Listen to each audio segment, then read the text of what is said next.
259장 예수 십자가에 흘린 피로서.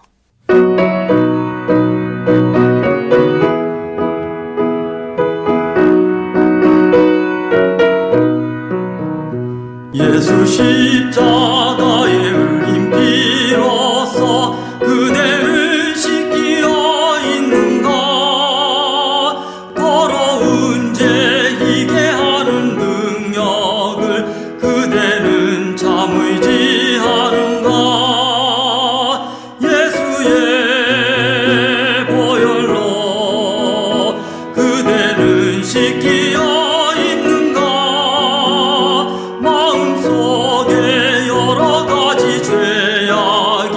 깨끗이 씻기어 있는가. 주 예수와 밤낮으로 늘 함께 그대는 행동을 하는가.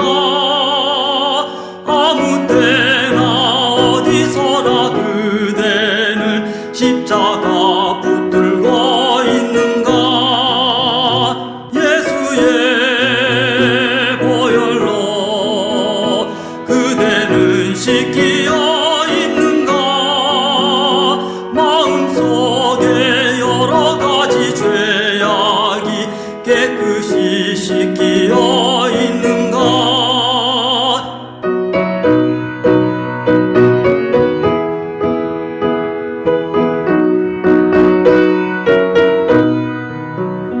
주님 예수 다시 올 때 그대는 영접할 예복이 있는가.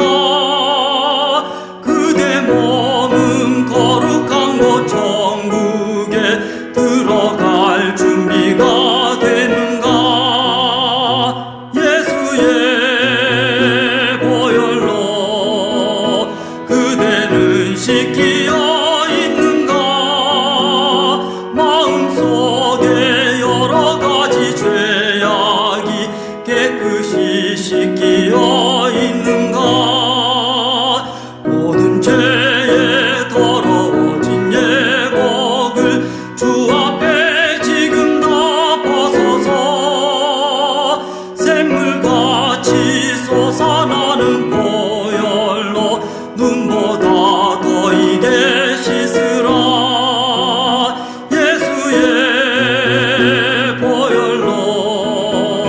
그대는 씻기어 있는가.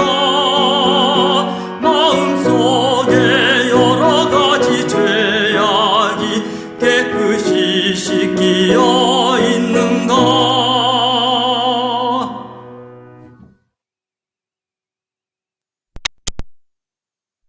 In paradiso dedicante angeli in tuo adventus suscipiante materes et perducante in civitatem sanctam Hierusalem in paradiso.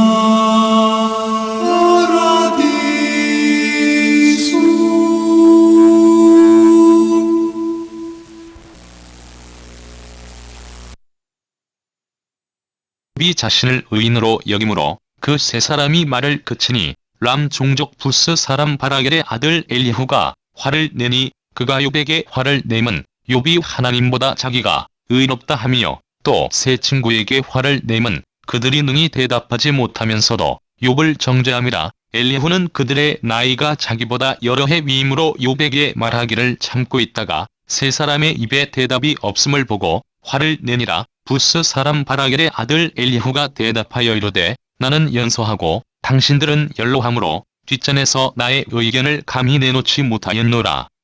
내가 말하기를 나이가 많은 자가 말할 것이요 연륜이 많은 자가 지혜를 가르칠 것이라 하였노라. 그러나 사람의 속에는 영이 있고 전능자의 숨결이 사람에게 깨달음을 주시나니 어른이라고 지혜롭거나 노인이라고 정의를 깨닫는 것이 아니니라. 그러므로 내가 말하노니 내 말을 들으라. 나도 내 의견을 말하리라.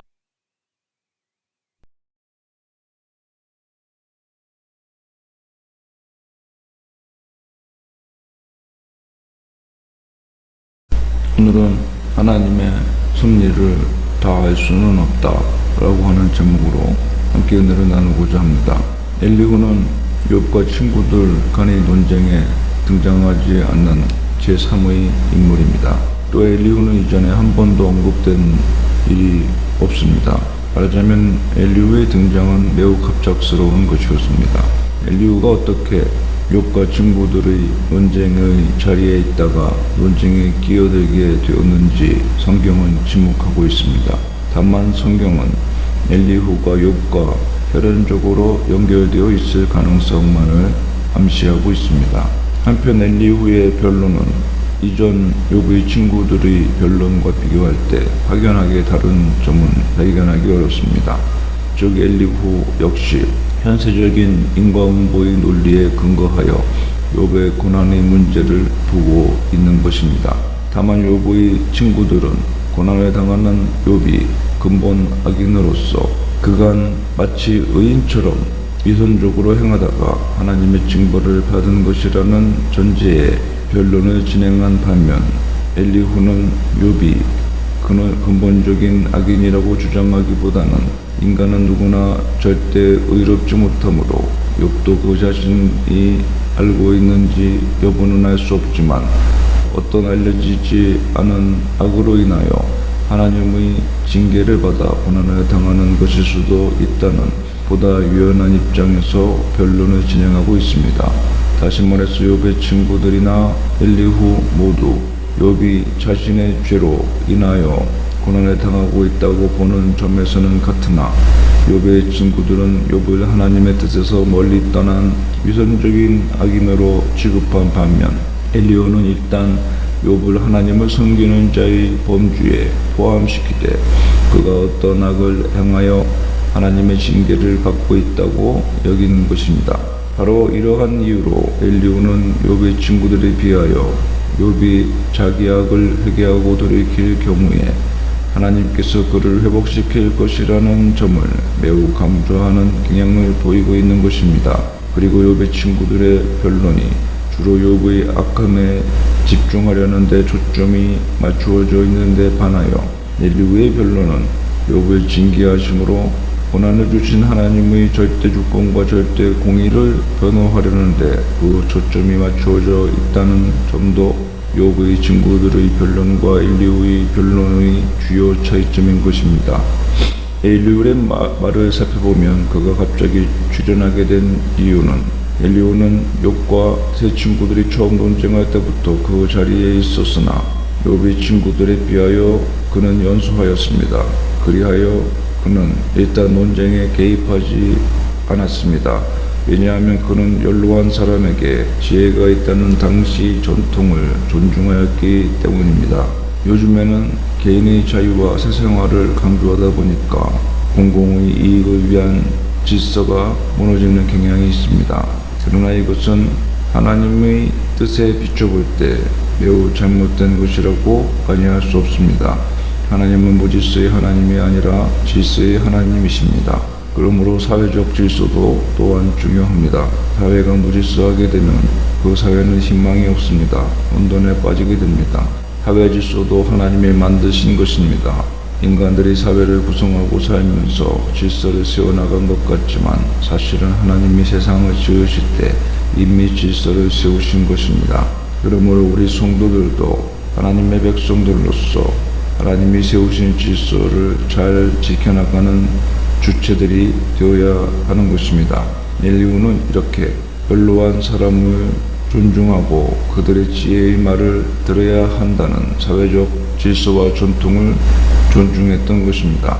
그럼에도 불구하고 오랜 논쟁 끝에 아무런 결론도 맺지 못하고 친구들은 친구들대로 욥은 욥대로 자기 주장만 되풀이하다가 논쟁은 종결되고 말았던 것입니다.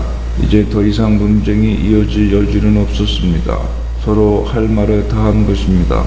문제는 친구들이 욥과의 논쟁에서 욥을 굴복시키는 데 실패함으로 말미암아 논쟁이 이렇게 종결되면 하나님께서 불공평한 분으로 남게 된다는 것이었습니다. 이것은 하나님을 절대적으로 의롭다는 명제를 뒤집는 것으로 절대로 용납될 수 없는 문제였습니다. 그러므로 그동안 참관자로서 욥과 친구들의 변론을 묵묵히 듣고만 있었던 엘리후가 급기야 하나님을 변호해야 한다는 사명감에 불타올라 이들 사이의 논쟁에 개입하여 변론을 하게 된 것입니다.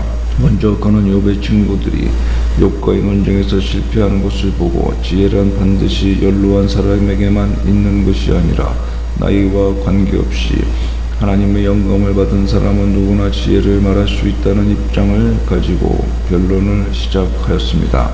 인생의 오랜 연륜이 인생의 이치를 깨닫게 하는 등 사람을 지혜롭게 하는 것은 사실이지만 그것으로 참 지혜를 소유하지는 못합니다. 인간이 경험으로 할 수 있는 것에는 한계가 있습니다.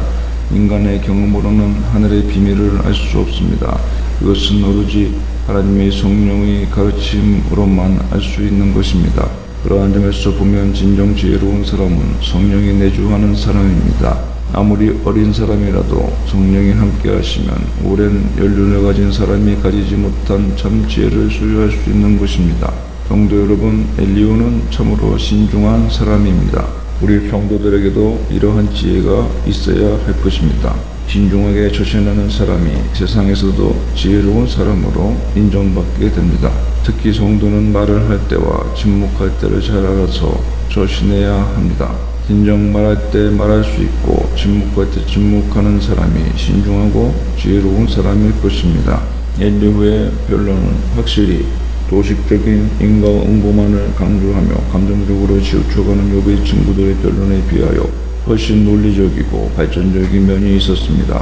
하지만 엘리후 역시도 욥의 고난의 원인을 죄와 결부시키는 욥의 세 친구들이 한계를 벗어나지는 못하였습니다.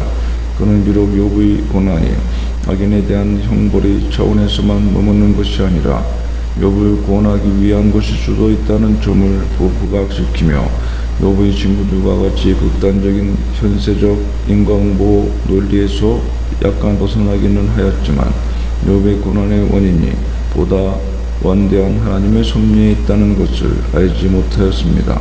이처럼 당대 최고의 현자였던 욥의 세 친구들은 물론이요 하나님의 영감을 지니고 있다고 주장한 엘리후마저도 욥의 고난에 나타난 하나님의 섭리를 바르게 이해하지 못하였다는 사실은 인간의 지혜나 성찰, 통찰력만 가지고는 초월적인 하나님의 섭리를 다 이해할 수 없다는 것을 분명하게 가르쳐 줍니다.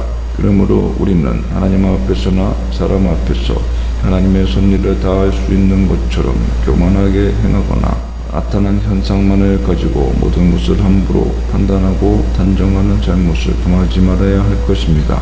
우리는 하나님의 섭리는 실로 오묘하고 한없이 위대하시며 인간의 제한된 지식만으로는 다 깨달을 수 없기에 다만 그분의 섭리에 절대적으로 순종하고 하나님이 선하신 것처럼 그분의 섭리 또한 궁극적인 선을 지향하고 있음을 인정해야 할 것입니다.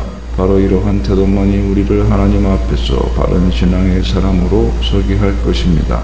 욥의 고난의 원인은 욥의 친구들이 생각하는 것처럼 욥의 죄에 있지 않았습니다. 욥의 고난은 원대한 하나님의 뜻으로 말미암은 것이었습니다.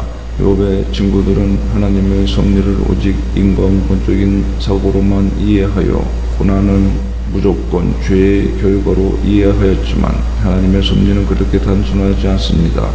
사람들에게 임하는 고난 가운데는 죄로 인한 것도 있지만 욥의 경우처럼 죄와 무관한 것도 있습니다. 이 세상에서는 의인이라도 하나님의 섭리 가운데 고난을 당할 수 있습니다. 예수님 시대의 사람들은 예수님의 고난 당하심을 보고 그는 징벌을 받아 하나님께 맞으며 고난을 당한다고 생각하였지만 예수님은 죄도 허물도 찾을 수 없는 의인이었음을 알 수 있습니다. 예수님은 단지 우리의 질고와 슬픔을 대신 당하신 것뿐이었습니다. 그러므로 우리는 모든 고난이 죄에서 비롯된다는 생각에서 고난 가운데 있는 사람을 함부로 죄인으로 취급하거나 그 자신의 책임으로 고난의 원인을 돌려서는 안 될 것입니다. 그러므로 우리 인생 가운데 개입하시고 나타나셔서 인도하시는 하나님의 원대한 계획과 사랑을 깨달아서 성령의 충만함을 받고 하나님의 말씀에 인도하심을 받아서 늘 하나님과 동행하며 하늘을 마무리하고 밝아오는 새해를 희망 가운데 맞이하는 저와 여러분이 되시기를 바랍니다. 기도합시다. 하나님 아버지, 오묘한 섭리로 우리의 인생의 발걸음을 인도하시는 하나님을 찬양합니다. 엘리후처럼 늘 하나님의 영광을 드러내기 위해서 힘쓰는 믿음의 사람들이 되게 하여 주시고, 욥에게 임한 고난처럼 알 수 없는 하나님의 뜻이지만 그 뜻에 순종하며 하나님의 주시는 소망과 하나님의 사랑의 인도하심을 믿음으로 바라보며 나아가는 저희들의 신앙의 발걸음이 되게 하여 주시옵소서. 예수님의 이름으로 기도합니다. 263장. 이 세상 험하고.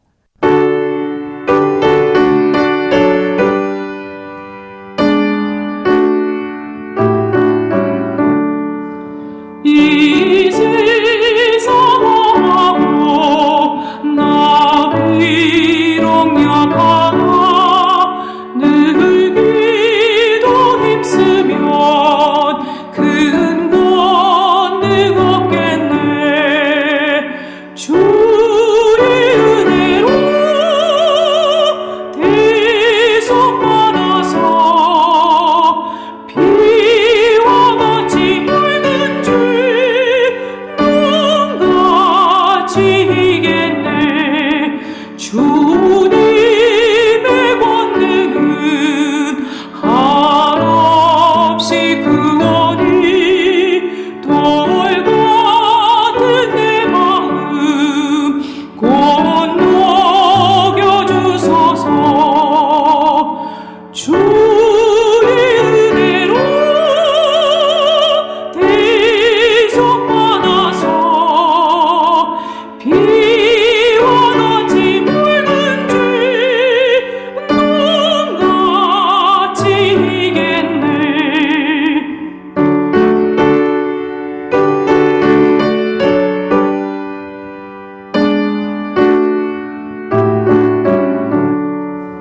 내 마음이 아파요 늘 넘어지오니 주 예수 힘주사 굳세게 하소서. 주의 은혜로